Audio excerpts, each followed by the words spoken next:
Mix milk, sugar, cocoa powder, and butter in a saucepan and heat until the butter melts and all ingredients are well combined. Then, remove from heat and set aside to cool slightly.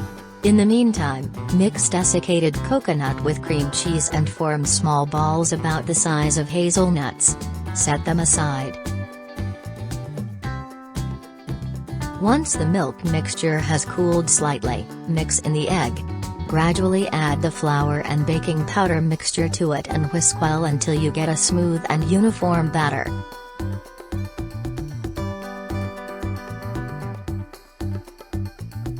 Place muffin liners in a muffin tin and pour about halfway of the batter into each liner.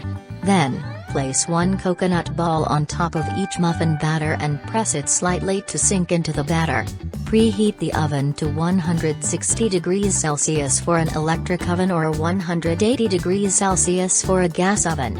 Bake the muffins for 20 to 25 minutes until they are cooked through.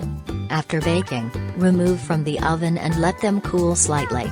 Then, decorate them with a mixture of chocolate breakfast spread and peanut butter, and sprinkle some colorful sprinkles on top. Enjoy your delicious chocolate coconut muffins.